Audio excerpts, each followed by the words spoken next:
Good evening, everyone, and welcome back to IMAI Blockchain Summit 2021. As you all know, this summit has been IMAI's first edition of an exclusive conference focusing on blockchain technology, comprising of 3 parallel tracks, over 15 sessions, 35 plus speakers, and an expected attendee number of over 1,500 delegates across the globe. With that, let us now begin with our last session in this track. This session is a panel discussion on the topic Future of Blockchain in Agri-Tech, Food Processing Industry and Supply Chain.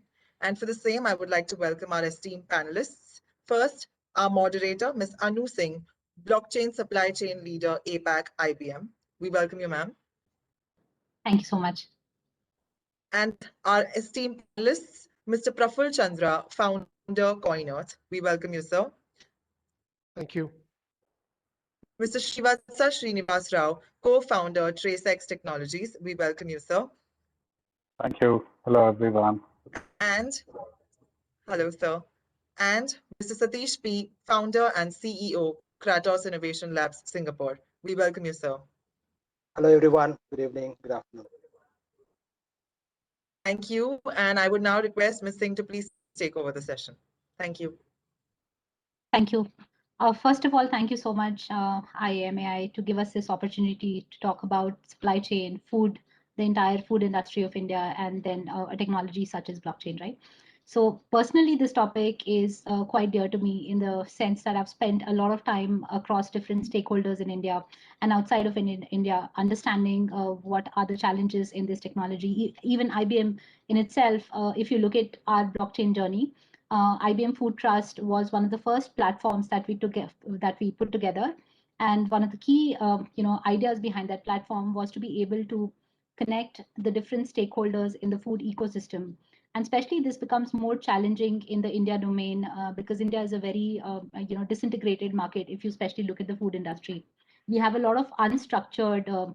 I would say unstructured organizations in this whole domain, and that's why it becomes more challenging in terms of how do we digitize, how do we bring a concept such as blockchain, which is quite valuable and innovative in itself, to a market like India, where there is still a little bit of roadmap that we need to cover, a footprint that we need to cover before we go and reach that stage. So thank you so much again for choosing this topic as one of the discussions that we want to do in this forum. I would quickly start with introducing our first panelist, Srivatsa Srinivas Rao, who's a co-founder for TraceX Technologies. Now, he is an engineer, electrical engineer, and an alumnus of IIM Bangalore. He's currently working very closely with the agri-tech startup industry. He's based out of Bangalore, and again has co-founded not just TraceX, but also another agri-tech startup called Jiva Bhoomi in 2016. So he comes with a vast experience of how we can enable technology to drive some of the values that we want to unlock in the food industry in India. And in terms of first, Srivatsa, do you want to just go ahead and introduce yourself, please? Sure, Anu, thank you so much again. And thanks, IMI, for having us on this panel. Extremely humbled with it. Yeah, I'm one of the co-founders here at TraceX, passionately building a digital agriculture platform powered by emerging technologies like blockchain to ensure that the supply chains are safer, transparent, and clean. We're doing this together with my partner Anil Nadig, who's on the list, I'm sure, today.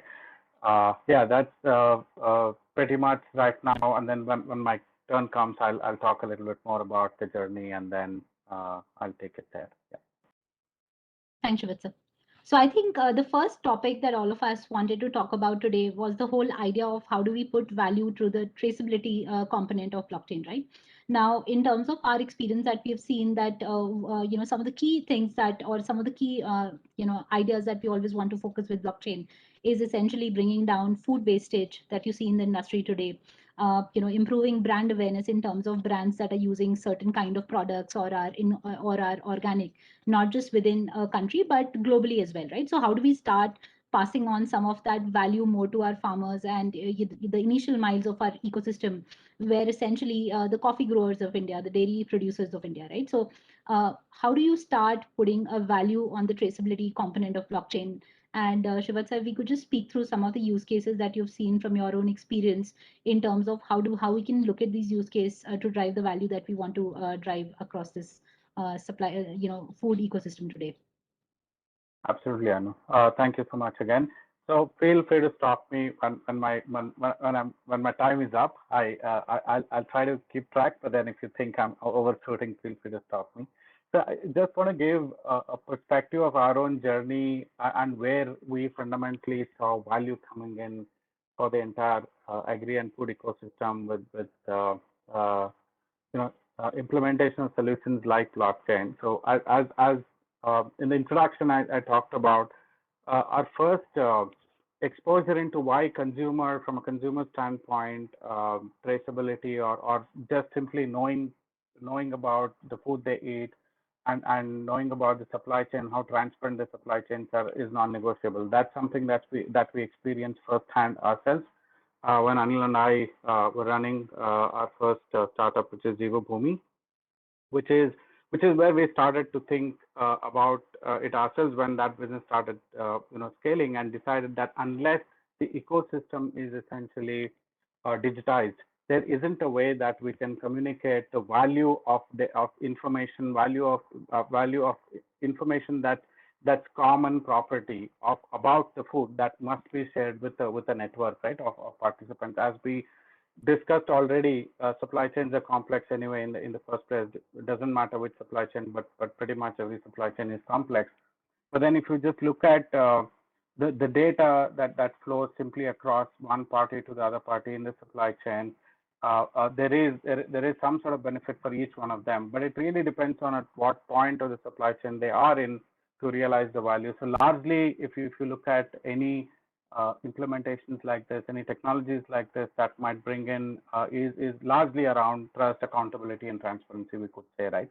So then beyond that, so that's a large statement, but beyond that, you start seeing benefits in each and every individual organizations, depending on the value chain they work in, the type of business they are, which could directly be linked to enhancement in their brand equity, enhancement in the revenues directly, then an efficiency gains as a result of organized approach internally, and so on and so forth. And of course, the fact that organizations want to lead with an innovation drive, all of that is something that the benefit that could be derived out of initiatives like this. But to talk about a few use cases, I would like to discuss about one of the very recent implementations that we completed for the Kharif season, where we saw very clear values coming out of entire initiative, not just traceability, the digitization and the traceability part. So we work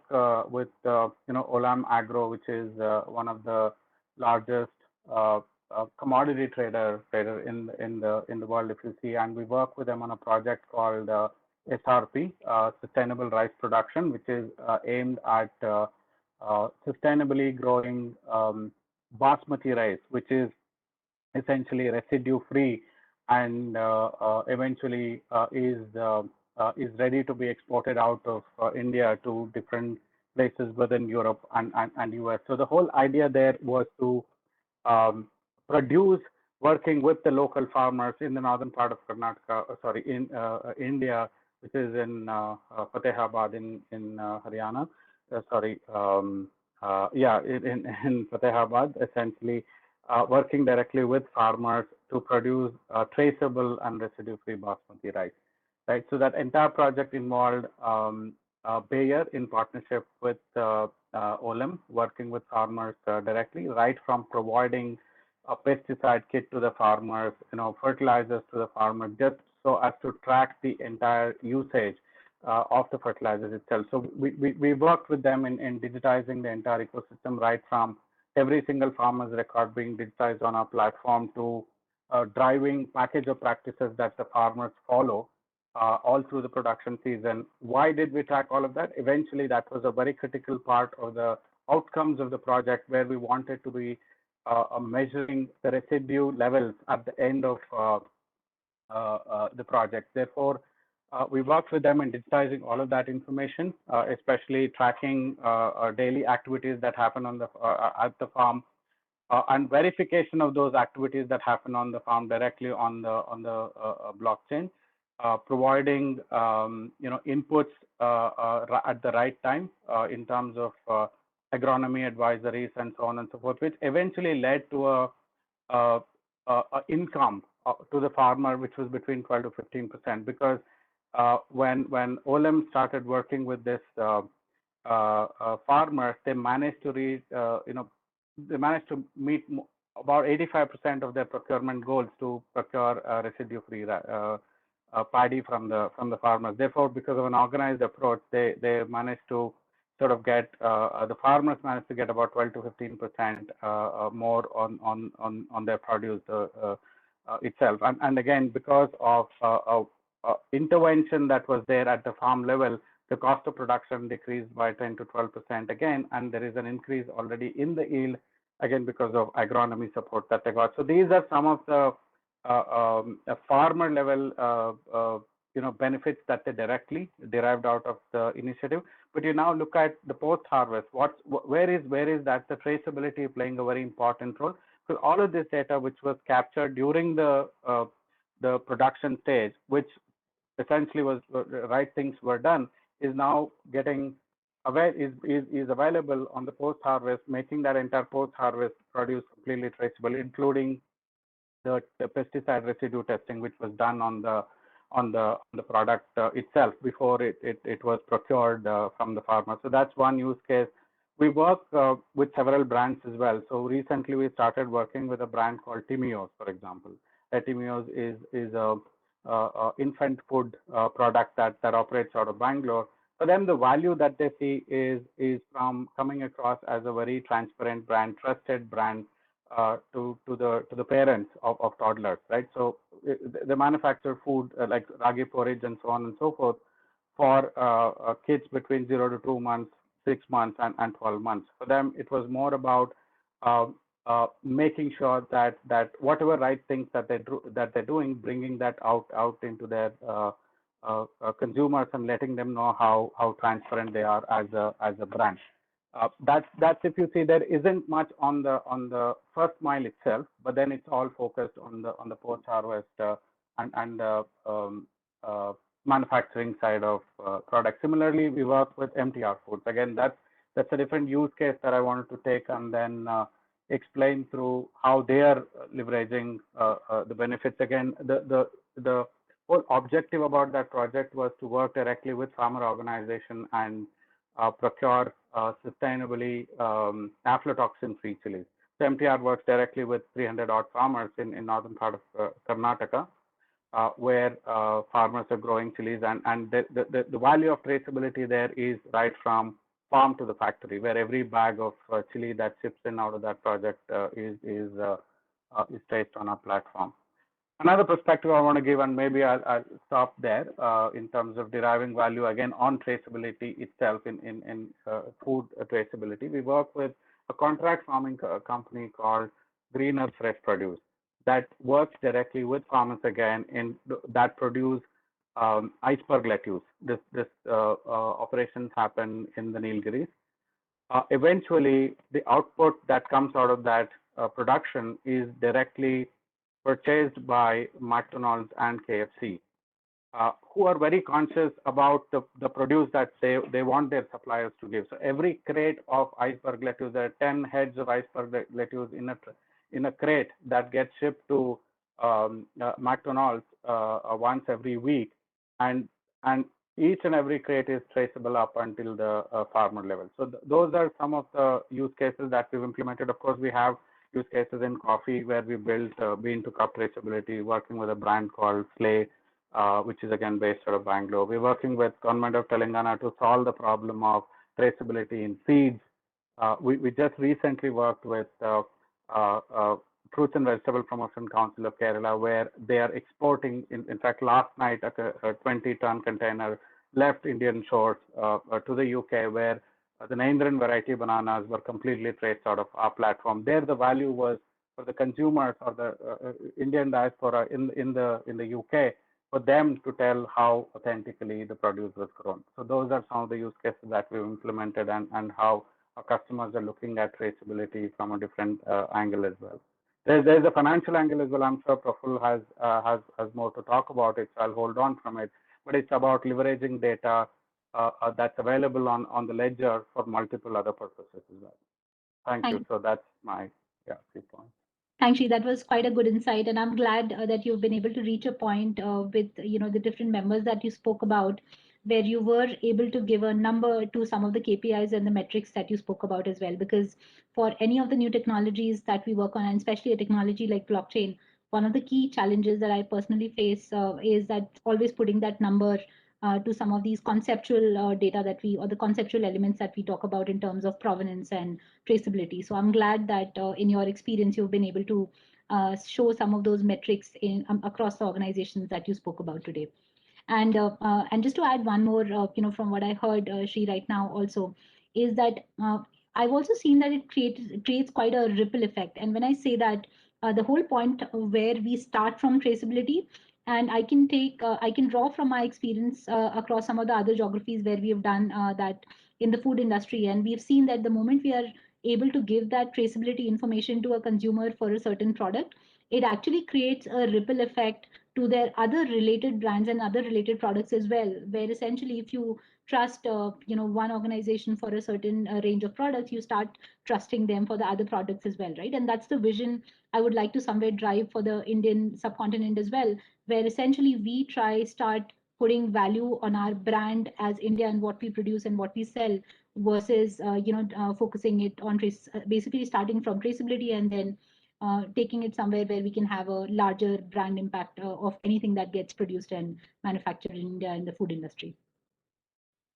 Okay, so I think the next topic, let me start by welcoming and introducing Dr. Praful.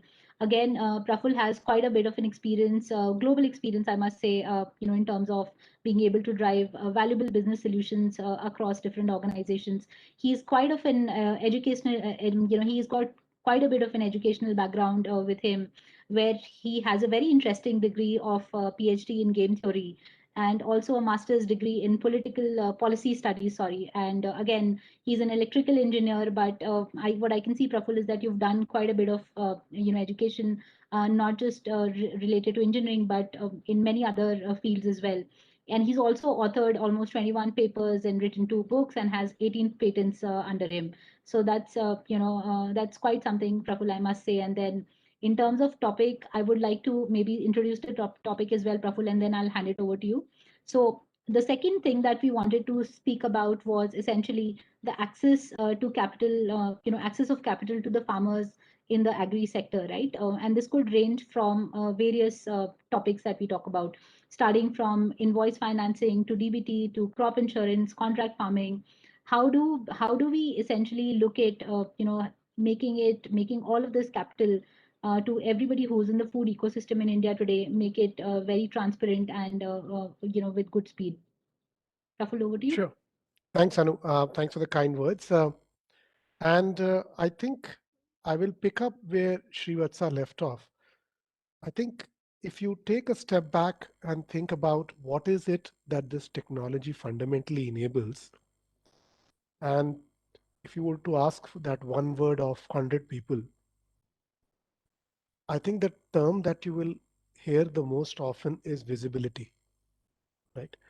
And Srivatsa talked about visibility in terms of the ability to track the provenance of goods as they move across the supply chain, whether it was bananas, whether it was seeds, whether it was rice. What you are actually doing fundamentally is tracing how this product has moved across the supply chain, and the ability to prove to any entity in the supply chain and hopefully in the world soon that this visibility is in fact trustable. What we do is we take the same vision and apply that to documents that are typically used in the supply chain. Right? I will take one particular document which probably almost everyone who has worked with in the supply chain or any business is familiar with, and this is the invoice. Right? An invoice is fundamentally a request to pay. Right? So when party A raises an invoice on party B, there's a request to pay. And if party B accepts that invoice, it becomes a promise to pay. Now, the reason I say it in these terms are because these terms make sense to blockchain people. When it's a promise to pay, then it becomes an asset, right? And the fundamental value proposition that we see for banks or for non-banking financial corporations or NBFCs who work with farmers and farmer producer organizations is the ability to reduce their risk of lending or non-performing assets by increasing the visibility that these banks and NBFCs have on the transactions that are happening in the food supply chain. So same idea, it's about visibility, but now we are talking about visibility not of products, but visibility of financial instruments like invoices, right? Why is this a problem and a huge issue that needs to be solved? Well, think about this. If you're a farmer and you are working with a corporate buyer and you deliver the product, remember you have already invested 3 to 4 months in creating this product, in growing the grains or fruits or whatever you have. And now the corporate buyer says, okay, you leave the product with me and I'm going to pay you after 30 days.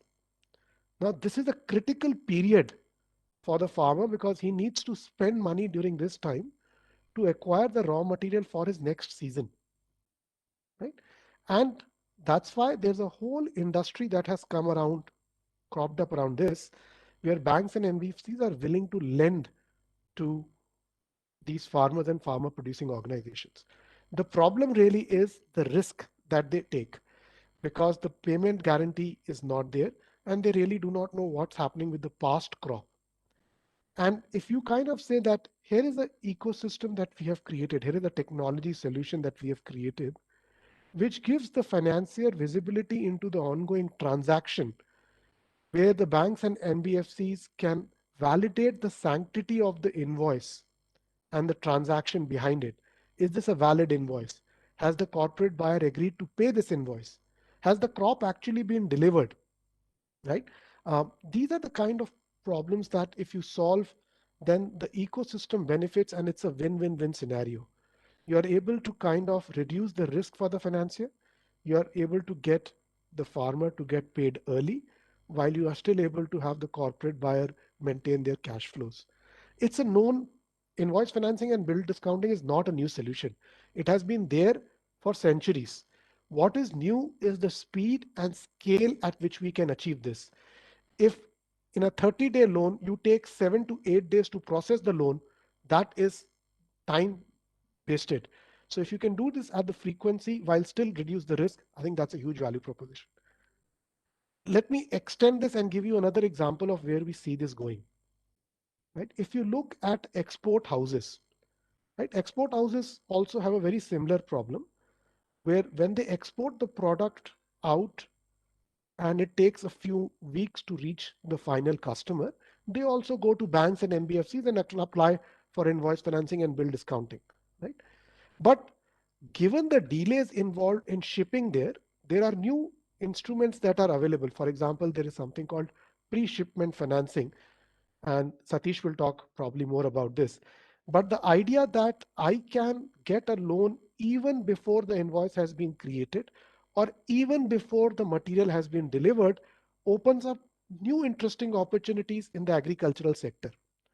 For example, can we actually enable the farmers and FPOs to access to capital even before the crop is ready, based on, for example, an order or a contract that this farmer has received from a corporate buyer to procure their material 4 months down the line? Is it, can we now enable pre-shipment financing, which increases the cash flow of the customer even further? And I think that is the problem that we are interested in solving with Coiner's markets and platform, where we try to bring together buyers, sellers, and financiers onto the same platform. Of course, this platform is built out of blockchains, and we have a very unique architecture that me and Srivatsa were talking about earlier, which uses a combination of permission public blockchains to basically build this trust into the financial ecosystem around the agricultural sector. right? In principle, the same philosophy can be extended to crop insurance and flow-based financing, but I will stop here and probably pick it up during the question answer session. Thanks, Praful. And again, Praful, I would like to add here as well that this is what we call it as zero-day financing, right? And to the point that you made earlier, that what is stopping me today, and especially if I have an order coming from a reputed organization, one of the key challenges that we see, some of the farmers facing in the India market today is not being able to procure financing in the, in basically the timeline that they have, which essentially the cost that they pay to that is the cost of loss of business opportunity. So here, the balance that that we are trying to achieve is essentially where how do we start making the supply chain financing easily accessible to all the farmers in the industry, where essentially my loss to business opportunity becomes very less, right? Absolutely, absolutely. Okay, so now we'll move on to the last speaker on our panel today. And again, I would like to introduce Satish Kumar, who's the founder and again, a founder and CEO. He again comes from a good educational background in the sense that he's done a lot of studies with MIT, with Georgetown University, and he's done a lot of certifications around the whole supply chain ecosystem. He's a principal architect for Foodlens, and I would like Satish to introduce yourself also a little bit. And having said that, Satish, I know the last topic for the day that we have for you today is to talk about what are the aggregation challenges that we especially see in the first mile. How do we start enabling farmers, to remove these challenges, especially in the first mile that we see today? Great. Thanks, Anu, and all the panel members. Good evening, everyone across the world. To look at aggregation today, right, the perspective I've spoken, Srivasya and Praful have spoken a lot about traceability, how the data is coming in. But I will give a different perspective about how today the small and marginal farmers are actually being exploited by the middle. So that's an interesting topic because today, let's take a simple example of okra or bhindi or lady's finger, what we call. At 4 o'clock in the evening, the farmer is, that's harvesting 500 kilos of lady's finger, okra. The markets open at 3 o'clock in the morning, and they take they hire a truck or a tractor or probably a auto. If they go at 3 o'clock, the prices are 6 rupees is what the middleman purchases, mandi. And then when it comes to 6 o'clock or by 6:30, the price actually goes down to 4 rupees or 5 rupees. Wherein the point that happens in this aggregation here is that everybody is acting as an individual.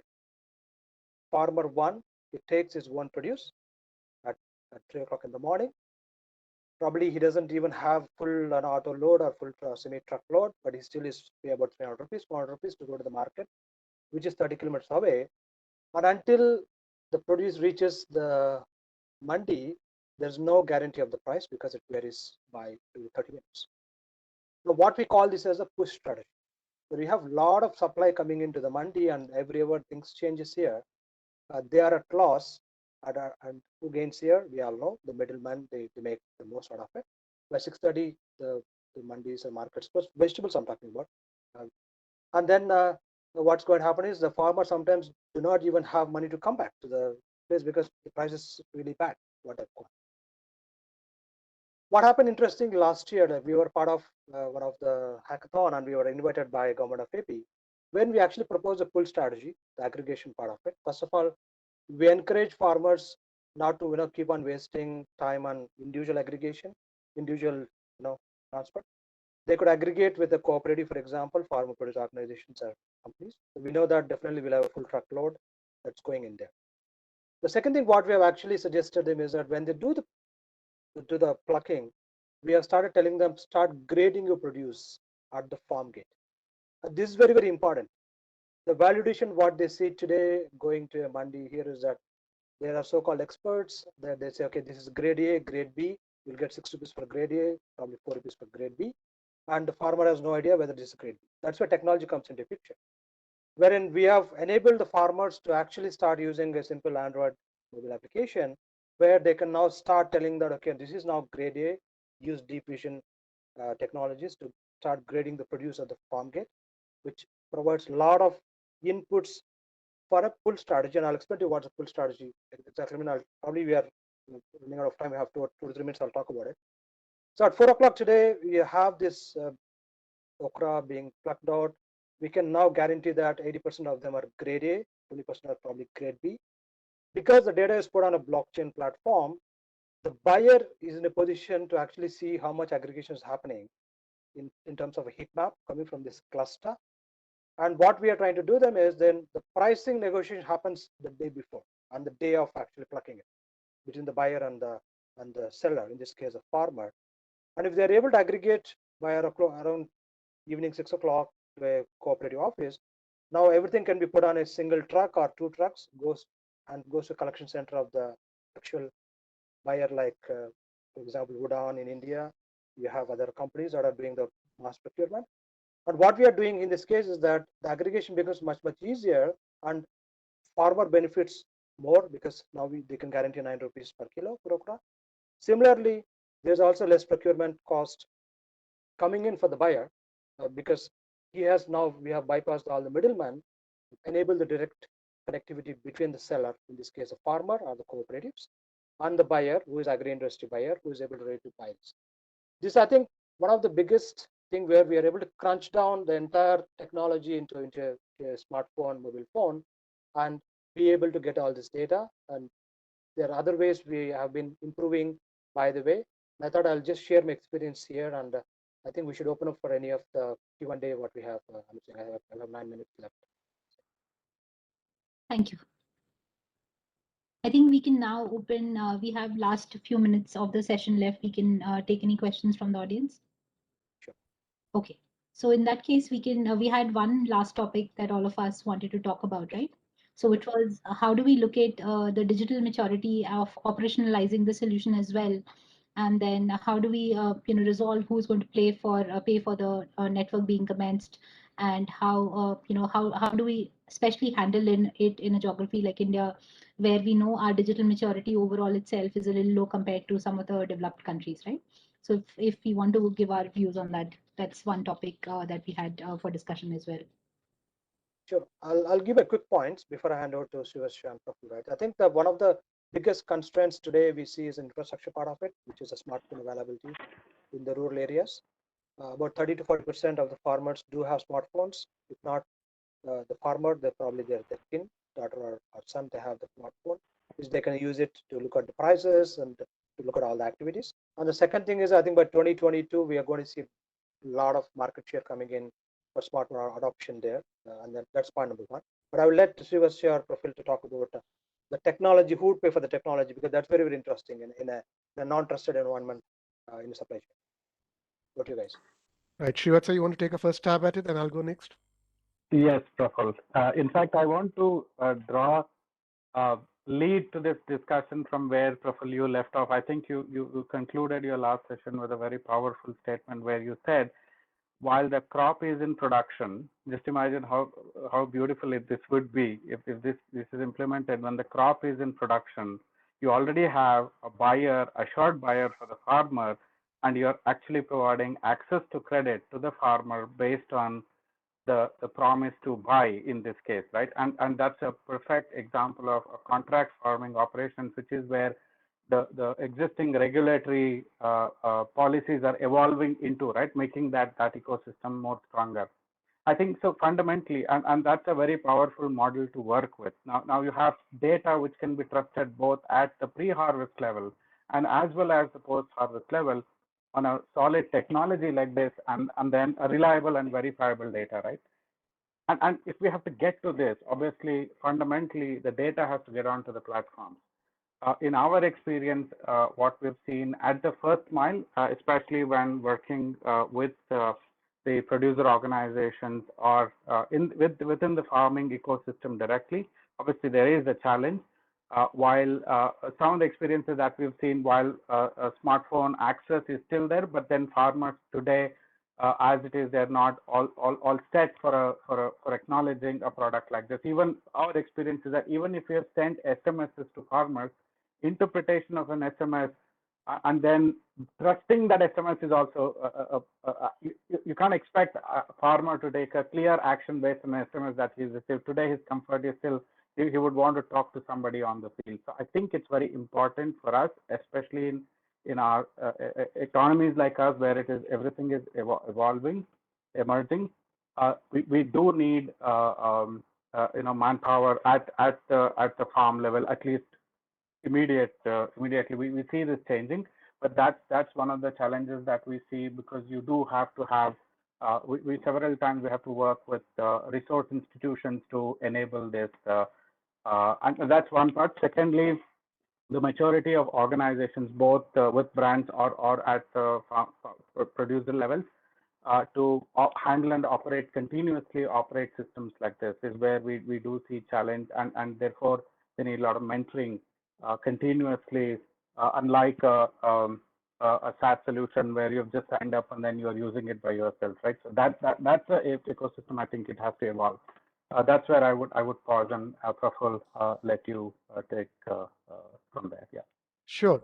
So I think, Anu, this is a Yeah. very difficult question. Okay, and I'll tell you why.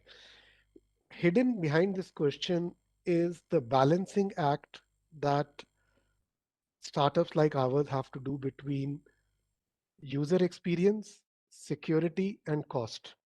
Okay, both Satish and Srivatsa talked about user experience, right? And what user experience means to you and me, and probably every other person on this conference, is very different to what a user experience means to a farmer, right?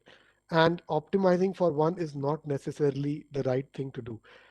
Just like Shivatsa talked about building a SMS interface for their application, we have a WhatsApp interface for our platform. I think it goes without saying that that is needed for usability. The problem that you run into very quickly is that the blockchain fanatics will hunt us down and say, what happened to private key and decentralization? Okay. And this is the part that you kind of have to live with as the tight walk, because in principle, this is not a good idea, because even if you are doing WhatsApp numbers and username passwords, you are reducing the strength of your 256-bit or 128-bit key to the strength of your password. Probably not the smartest thing to do. But then again, how do you solve that is the user experience versus security trade-off. Now, the third part of this is the cost part, right? And the cost part is, again, I think the way this is going to evolve, somebody needs to pay for the blockchain infrastructure, right? And there are, if you are running on a permission blockchain, you need the cost of the servers, which are our peers, which are running this. And if you are running on the public blockchain, you need to pay the gas price for doing a transaction. Um, I think there is a lot of innovation that is opportunity available here, as to, instead of just passing on the cost of the server to the end customer, how do we build innovative pricing models? These pricing models may either be subscription based or they may be pay per transaction based. We personally feel that both these models will survive, and it will depend on the transaction volume. So if you have scenarios where the transaction volumes are extremely high, then a subscription model makes more sense. If you have a solution where the transaction volume is limited, then a pay per transaction models makes sense. The underlying infrastructure cost has to be rolled up and added either to the subscription price or the transaction price. So that's my view on this. Thanks, Praful. I see we have a few audience questions as well, and I'm going to maybe direct the first one to, again, Praful, to you, right, which talks about how integrations between AI and ML with blockchain can increase a farmer's surplus. So can I ask you to give your views on that, please? Sure. So that's a great use case. We have been wanting to do this for very, very long, but we haven't got the support from the ecosystem. And maybe I will use this opportunity. I think one of the huge problems here is crop insurance, right? And let me kind of give that example in the case of crop insurance. One of the hardest problems for banks and financiers is to validate an insurance claim of crop failure. It is surprising how much black box there is behind this crop insurance scheme. For a bank who has an office in Bangalore, satisfying a crop insurance claim even 50 or 100 kilometers from Bangalore is extremely hard. It absolutely does not make sense to send physical humans to validate whether the crop has failed or not.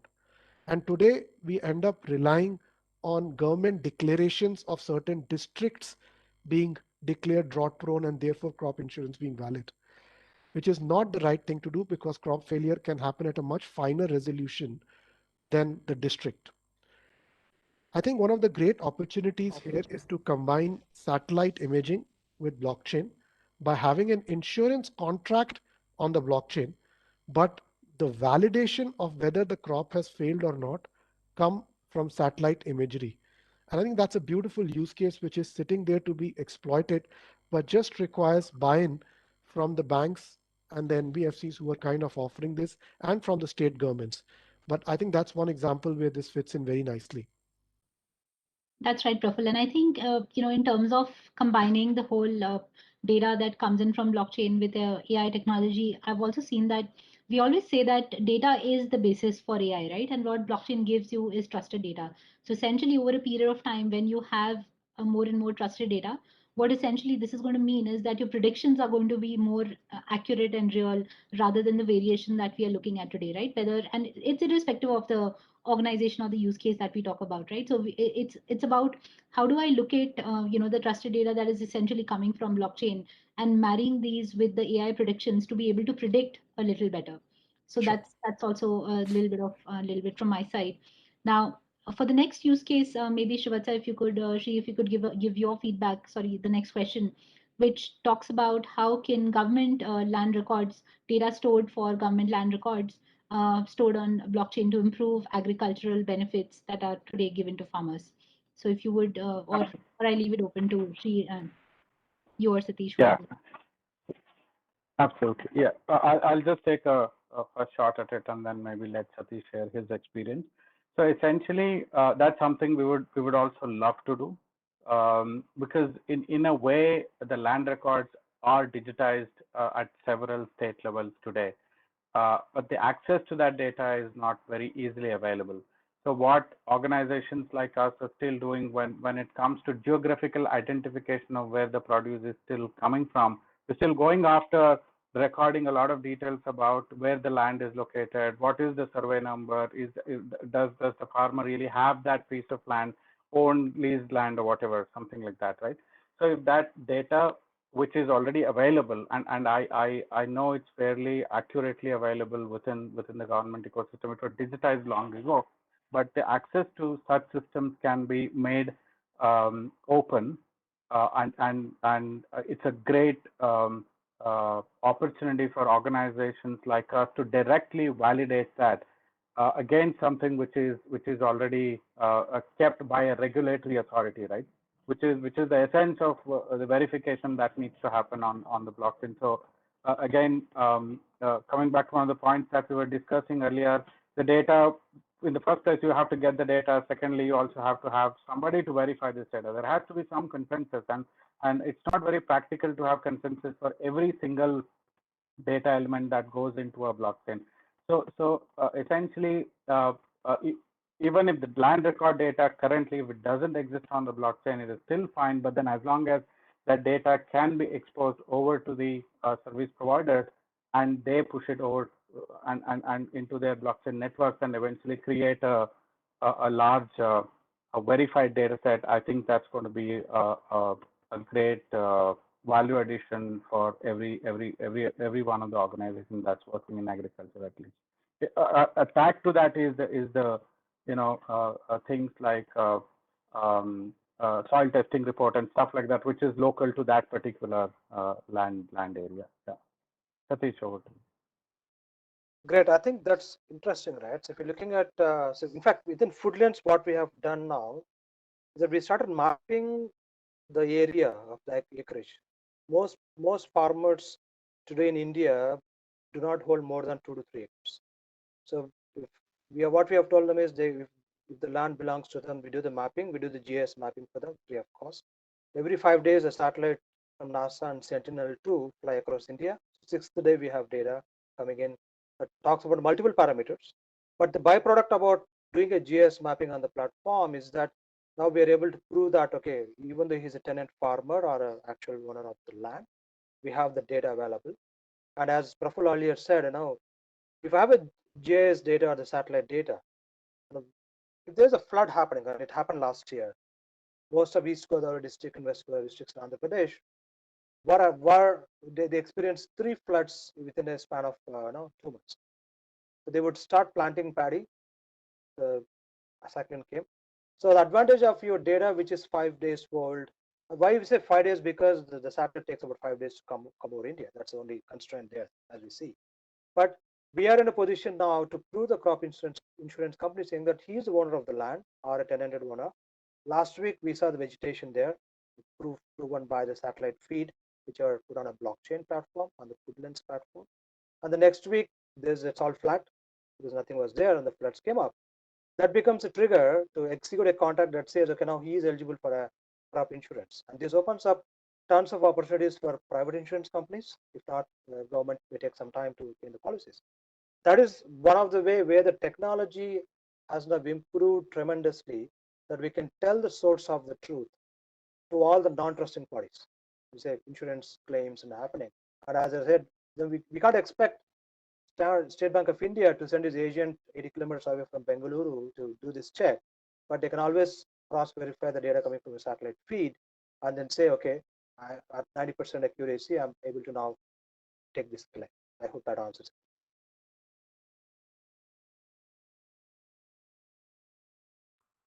Thanks, Satish. I think that brings us to the top of the hour as well. So I'd just like to take a moment to thank everybody again to give us this time today. And again, IAM AI, that's quite wordful for having this session again on a topic that is so close to all of us here speaking on the panel today. Thank you. Thank you. Thank you, Ms. Singh. Thank you, everyone. to Thank all you. the panelists. Bye-bye. Thanks, everyone. Thank you for joining Bye-bye. in today. Bye. I would like to take this opportunity to quickly thank our platinum partner, R3, and our knowledge partner, Ernst & Young. And thank you to the audience for posting such amazing questions for this session and making it more interesting. Thank you. Bye-bye. Thank you, everyone. Yeah. Thanks. Bye. Namaste. Bye-bye. See you.